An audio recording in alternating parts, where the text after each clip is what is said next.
Nah, saya ingatkan lagi ya, bahwa yang kita hindari atau yang kita lawan adalah penyebarannya, bukan penyebarnya. Oke? Ya, penyebarannya. Jadi kita kalau mau melakukan pergerakan ini dari diri kita berpikirnya harus legowo dulu di sini bahwa ingat, bukan menegur orangnya, ya, tetapi pada konteks beritanya. Jangan mendiskreditkan orangnya. Gak usah dijatuhin. Ya, ini bukan dalam langkah ke sana dulu, bukan untuk menjatuhkan suatu karakter, suatu individu, membuat dia jadi tidak nyaman. Bukan ke arah sana. Sekalipun dia udah salah sudah, tetapi dia kan merupakan teman dari lingkungan kita, ya kan? Jadi yang kita counter adalah beritanya. Oke? Nah, dalam mengcounter suatu berita berarti kita harus mempunyai referensi berita yang benar. Saat ada orang menyampaikan berita itu, kita juga harus mempunyai mampu dulu kita tahu ya apa berita yang benar. Nah, kalau nggak tahu berita yang benar, bagaimana bah? Kita kan nggak tahu itu berita itu benar atau enggak. Ya, ada referensinya, kayak gitu loh. Ya, banyak situs-situs yang memberikan informasi apakah suatu informasi ini sebetulnya hoax atau bukan. Oke, ya. Nah, itu nanti saya jelaskan belakangan lah. Oke, maybe after this. Nah, kalau ditanya, nah sekarang kita lihatnya bahwa kita sendiri harus juga mulai mengetahui dulu, kan tadi sudah dijelaskan apa perbedaannya antara hoax, berita yang salah, desas-desus ya, gosip ataupun kemudian pemalsuan, penipuan, dan kita kan harus tahu bedanya. Oke, jadi saat orang mau menceritakan sini, kita lihat ini impactnya tuh untuk kemana-mana nih. Oh, dia hanya menceritakan suatu kepalsuan, menceritakan dari suatu kejadian, suatu tempat.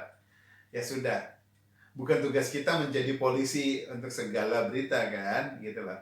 Kita hanya menunggu sampai ada suatu pemberitaan yang kesannya adalah bisa memberikan implikasi buruk atau meresahkan, bikin menyesatkan masyarakat banyak atau lingkungan grup tersebut, baru itu yang ditegur. Oke, ya. Nah, kemudian kitanya sendiri juga harus mengkontrol. Karena kita sudah mau siap menegur orang, ingat, suatu saat kita juga akan ditegur. Ya, kita siap mental nggak? Kalau umpamanya ditegur, kita legowo. Harus siap, gitu loh. Karena kita harus memposisikan kita sebagai kayak orang tersebut yang kita menyebarkan. Bagi kita sudah cukup data, kita sudah yakini suatu informasi, kita sebarkan, ternyata berita itu salah. Mungkin aja, ya kan? Nah, siap, kitanya legowo nggak? Ya, karena kalau kita tidak legowo, kita tidak memberikan contoh yang baik.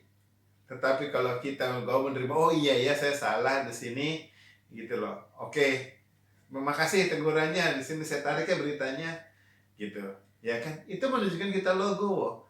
Atau nih, diam-diam nih ya, gitu loh. Saat Anda melihat ada seseorang yang kayak gitu, Anda kirim berita yang juga ngaco misalnya, ya, berharap ada yang menegur Anda. Nah, saat ada yang menegur, langsung Anda bilang, waduh beritanya salah ya. Oh iya, beri contoh sama dia. Oke deh, saya take out gitu loh.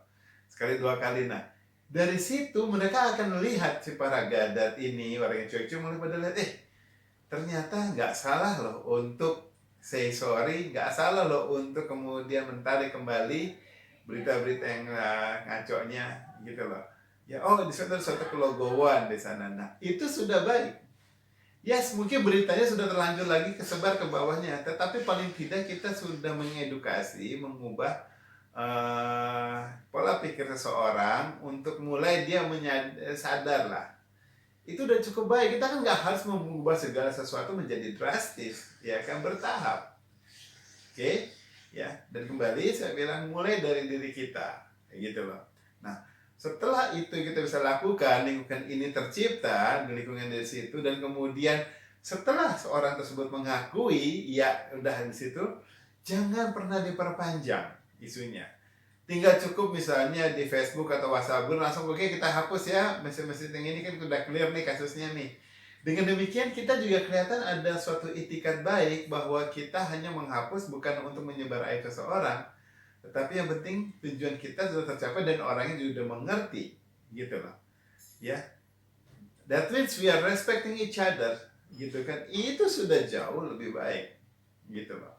Nah, bayangkan sekarang efek ini apabila seseorang yang tadinya dia rajin mengirimkan hoax, sengaja nggak sengaja ya, tadinya seminggu, kemudian sekarang seminggu tiap hari gitu ya, sekarang kemudian hanya 3 kali seminggu, jadi dia mulai jarang mengirim, ya, dan kemudian mungkin jarang kontak pada saat itu juga, mungkin kan kayak biasa lagi kesal ataupun gak enak kalau mengirimkannya. Apapun perubahan itu bukan urusannya yang kayak kita, tetapi paling tidak kita tahu ini orang sejak dia mulai malas kontak memang kok berkurang ya berita penyebaran hoaxnya.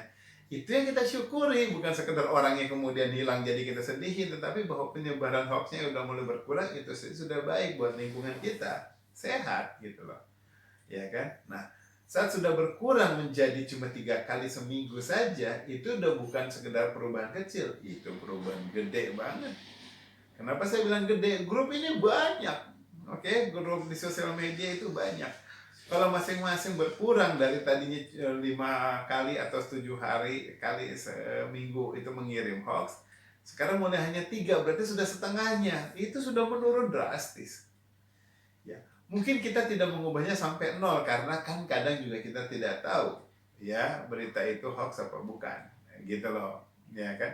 Paling tidak sudah meredam, gitu loh. Nah, dengan demikian itu ada suatu improvement saat Anda terjadi dan Anda lihat mulai di grup Anda ya terjadi pengurangan penyebaran hoax, itu Anda syukuri. Ya di saya aja tadinya hanya saya yang berani menegur seseorang kalau yang salah, nggak peduli umur. Teman-teman di grup saya udah pada tahu, oh saya itu udah bisa dibilang polisinya hoax deh. Kenapa? Nggak takut, kita punya referensi yang cukup untuk menentukan, untuk memberitahukan bahwa itu hoax. Saat orang ngotot, nih loh, gambarnya ini loh informasi sebenarnya. Gitu loh. Udah nggak bisa berkutik. Beneran nggak bisa berkutik. Dan jangan pikir habis waktu. Ya, kita bicaranya adalah kita menginvestasikan waktu kita untuk kebaikan di masa depan.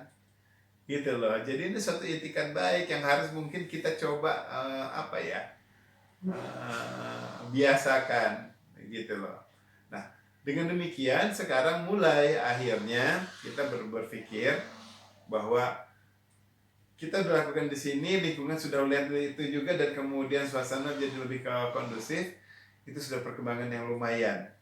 Oke, ya. Dan terus lakukan itu, kebiasaan yang kita bangun di dalam suatu grup secara tidak langsung akan membiasakan seseorang dari grup kita itu untuk kemudian melakukan hal yang sama di grup yang lain juga. Dia boleh mengusulkan, coba yuk kayak di grup, saya pernah nih di grup yang ini, kemudian yang kita lakukan adalah hindari hoax, bla bla bla, dia bercerita lagi, karena ada success story, ya, bahwa sukses di suatu grup yang menjadi lebih nyaman, aman gitu loh. Nah, ini akan ditular dan dari sana beritahukan lagi, kemudian terjadi perubahan gitu ya. Nah, bottom line, tidak pernah ada angka 10 tanpa angka 1, tidak pernah ada angka 100 tanpa angka 1. Oke. Dalam arti yang saya mau utarakan adalah kita tidak pernah mulai bisa melangkah atau maju kemanapun kalau kita tidak sendiri mulai mencoba melangkah ya dari level kita, ya, mencoba lakukan itu, dan kemudian kita lihat bagaimana efeknya. Ya, kalau saya sih bukan menjanjikan, tetapi saya melihat ada suatu suasana yang kondusif dan cerah di dunia sosial media kita kalau kita semua sama-sama melakukan hal yang kayak gini, gitu loh. Ya upaya kayak gitu, dan kemudian ya didukung lah. Oke.